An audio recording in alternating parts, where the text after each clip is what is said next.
Bonjour à toutes et à tous et bienvenue dans cette nouvelle vidéo. Aujourd'hui, nous allons voir comment faire une ACP, donc une analyse en composantes principales, parfois à tort appelée analyse factorielle, sur SPSS.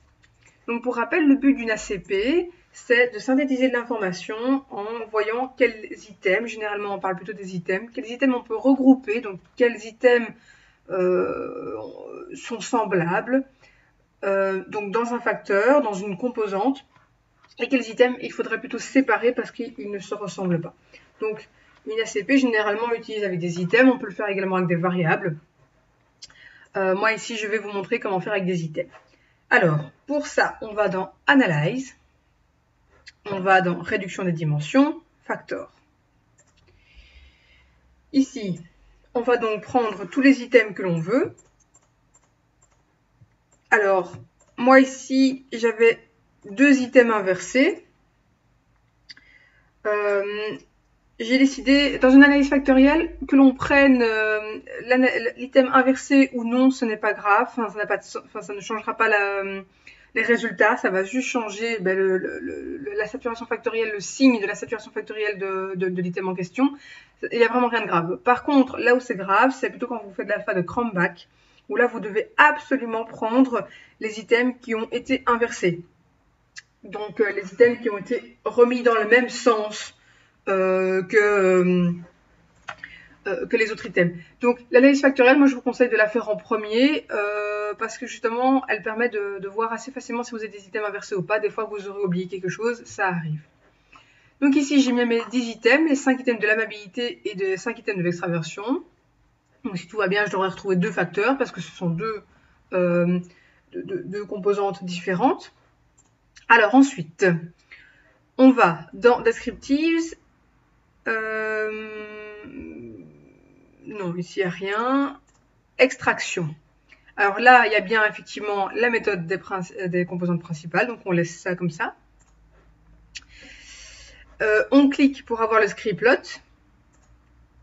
Vous voyez que de base, on va faire l'extraction, donc c'est-à-dire qu'on va définir combien de facteurs SPSS va retenir sur base, ça c'est critère de Kaiser. C'est donc la valeur propre initiale est plus grande que 1. Donc on va retirer tous les facteurs qui ont une valeur propre initiale supérieure à 1. Vous pouvez changer ce chiffre. Ou vous pouvez, je vais vous montrer, dire directement combien de facteurs vous voulez retenir. Bon, moi je laisse ici. De toute façon, la première fois que vous faites une analyse factorielle, laissez toujours ça, n'y touchez pas. Parce que justement, c'est sur base de ça que vous allez ensuite décider de ce que vous faites et de combien de facteurs vous retenez. Rotation, ici, vous cliquez sur les loading plots. Forcément, ça c'est important pour avoir les saturations factorielles. Ici, il n'y a rien. Et alors, dans Options, moi, je recommande de cliquer sur le Sorted by Size. Je trouve ça beaucoup plus facile à lire. Limite, je vais vous montrer avec et sans. Ce que vous pouvez faire également, moi je trouve ça également plus facile, c'est supprimer les petits coefficients. Donc ça veut dire que les saturations factorielles qui sont proches de 0 vont être supprimées. Vous pouvez changer ici, y mettre en valeur absolue inférieure à 0.100. Ça c'est vraiment extrêmement faible. Moi j'ai tendance à mettre 0.300. Comme ça c'est mieux. Mais je pense qu'en l'occurrence, il n'y a aucune saturation factorielle qui est supprimée. Donc je vous recommande 0.300, mais je vais mettre 0.400 comme ça vous voyez ce que ça fait. Voilà, allons-y. Donc ici j'ai mes communautés pour chaque item. Donc on a déjà analysé tout ça dans la théorie, hein, mais donc voilà, donc on voit ici que c'est pas trié par du plus grand plus petit, hein, attention. Celui-ci, cet item-là pose question quand même parce qu'il a une communauté très faible.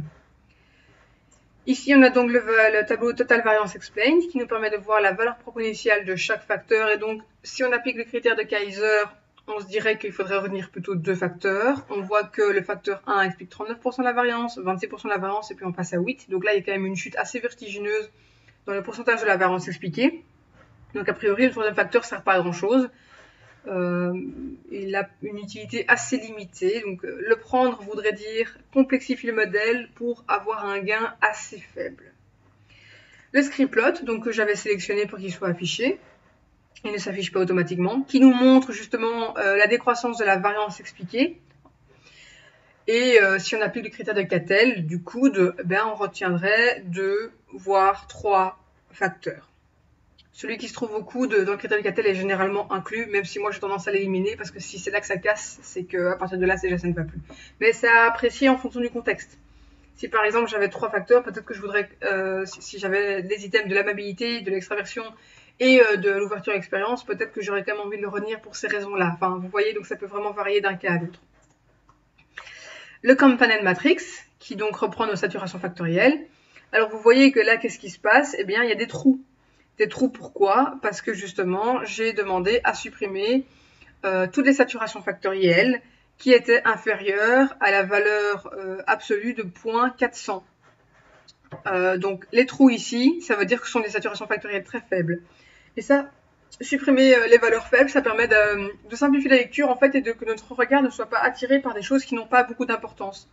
Parce que là, par exemple, pour le facteur 1, c'est assez clair que item 1 et item 2, ils sont, enfin, item 1, item 2, item 1 et item 5 d'amabilité sont d'office sur le facteur 1 parce qu'on a une excellente saturation là, mais apparemment nulle ici.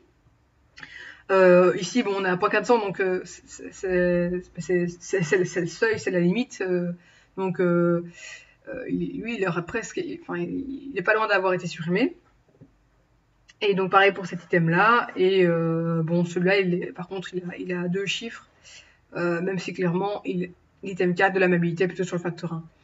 Enfin, voilà, donc tout ça pour dire que ça permet généralement, quand on a vraiment des bonnes saturations et que chaque item appartient clairement à un seul facteur, qu'il n'y a pas d'item ambigu, comme c'est le cas ici par exemple pour cet item-là, eh bien alors du coup on a plein de trous et c'est génial, c'est facile à lire en fait.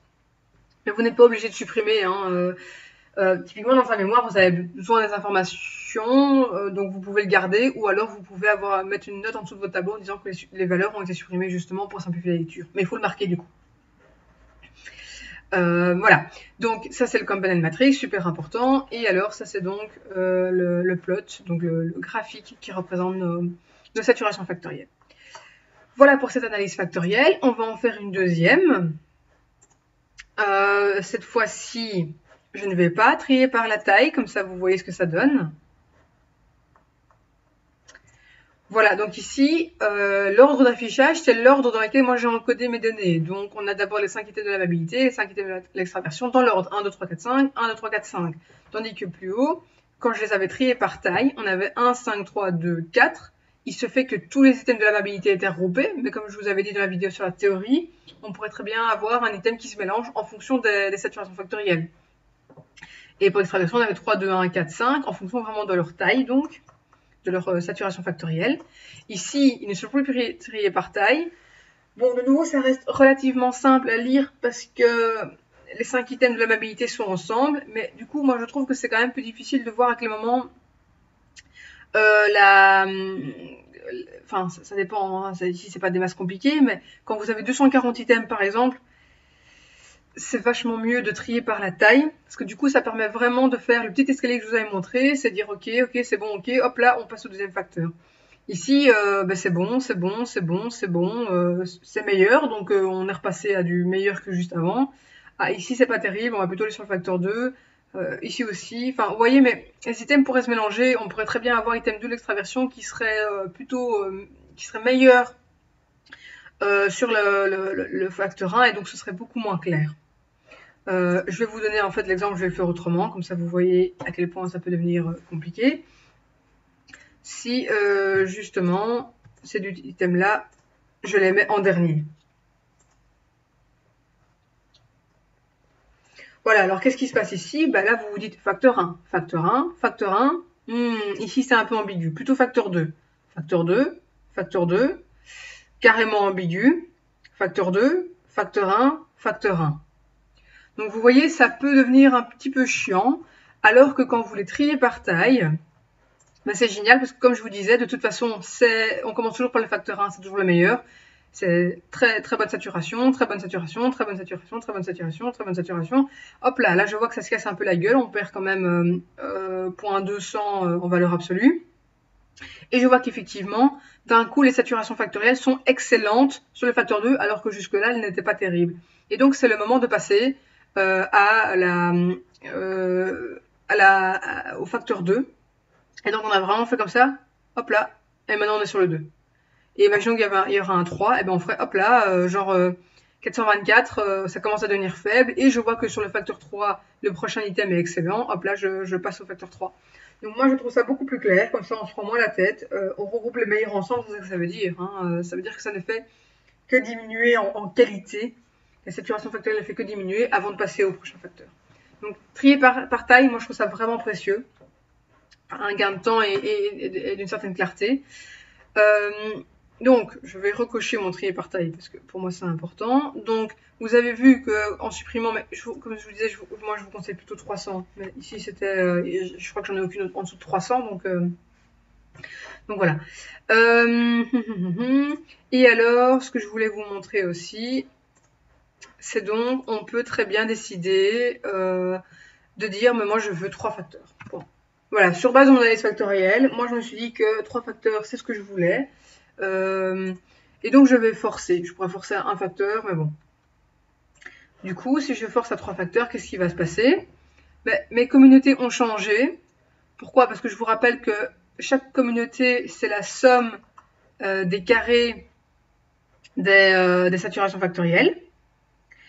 Donc ça au carré plus ça au carré plus ça au carré. Ici, il n'y a pas de chiffre, certes, mais il est quand même pris... il n'y a pas de chiffre, pourquoi? Parce que la valeur ici, la saturation factorielle, est inférieure à 0.300 en valeur absolue. Mais SPSS a quand même pris en compte. Donc il a quand même fait ça au carré plus ce chiffre-là que moi je ne connais pas, que j'ai décidé de supprimer pour ne pas m'embrouiller l'esprit. Mais il existe quand même. Et donc ce chiffre-là a permis d'augmenter un petit peu la communauté. Donc, au plus on va rajouter de facteurs, au plus la communauté va augmenter, tout simplement parce qu'on rajoute à chaque fois un nouveau chiffre à la somme. C'est logique, à partir du moment où on rajoute un chiffre, ça ne fait qu'augmenter. Parce que les autres valeurs ne varient pas. Hein. Qu'on retienne 2 ou 3 facteurs, ces chiffres-là sont exactement les mêmes. Dans le cas de l'analyse factorielle. Dans le cas de l'ACP, justement, pas de la vraie analyse factorielle. Donc, les communautés qui ont été un peu modifiées, ça ne change rien. Que je retienne 1, 2, 3, 4, 5 ou 10 facteurs, la décomposition en facteurs et donc la variance expliquée par chaque facteur ne va pas changer. Donc ici, on est vraiment dans le même graphique. Et pareil, celui-là, vu qu'il représente les valeurs propres initiales de manière graphique, ça ne change pas non plus. Que je retienne 2 ou 3 facteurs, ça n'a pas d'influence. Ici, ce qui se passe, c'est que j'ai créé une nouvelle colonne. Apparemment, clairement, créer ce facteur n'a absolument aucun intérêt. Puisque quand je demande de supprimer les valeurs inférieures à 0.300 en valeur absolue, en fait, il y a 2 valeurs qui s'affichent.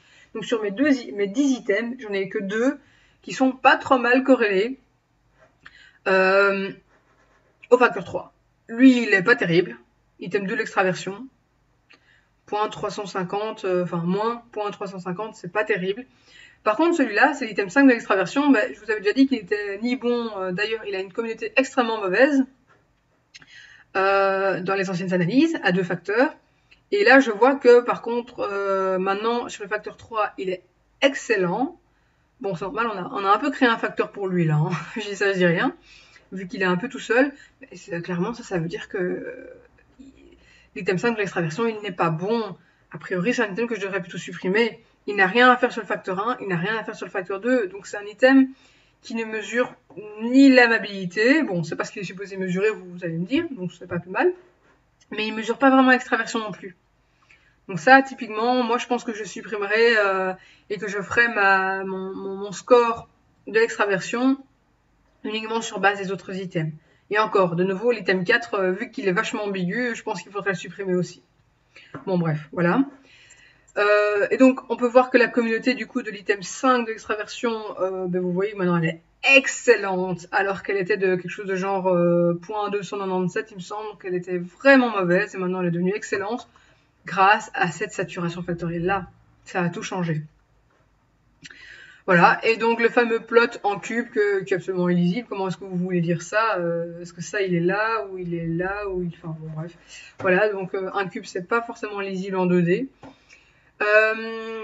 Voilà, donc je vous ai montré comment forcer à un nombre n de facteurs, peu importe combien de facteurs vous voulez retenir, et je vous ai montré comment tout obtenir. Avec ceci, se termine donc notre vidéo sur les analyses factorielles. Je rappelle que c'est une analyse fondamentale pour les mémoires, parce que souvent les mémoires, ils ont d'abord des questionnaires, et donc c'est vraiment ce par quoi il faut commencer, parce que justement, sur base de l'analyse factorielle, ici, moi, je déciderais de supprimer les items 5 et 4, enfin 4 et 5, oui, de l'extraversion, et du coup, ça veut dire que mon score moyen d'extraversion pour chaque individu, pour n'avoir plus qu'une seule variable de l'extraversion, il faudrait que je fasse item 1, 2, 3, en prenant bien soin naturellement, là, cette fois-ci, de faire, quand je fais mon score moyen, de choisir l'item inversé pour l'extraversion, parce que là, ils vont s'annuler sinon. Et pareil pour l'item 5 de la mobilité. Donc voilà, c'est vraiment super important parce que si vous choisissez 5 items et puis que vous faites toutes vos analyses statistiques, vous faites vos ANOVA, vos régressions, vos tests T, vos corrélations, et puis que vous vous rendez compte qu'en fait les items 4 et 5 sont mauvais et que vous devez les supprimer, vous devez tout recommencer. Du coup, analyse factorielle, c'est généralement la première chose qu'on fait lorsque l'on a nettoyé nos données et qu'on doit faire des analyses préliminaires avant d'en arriver au test des hypothèses. Voilà pour aujourd'hui. Passez une très bonne journée. Au revoir.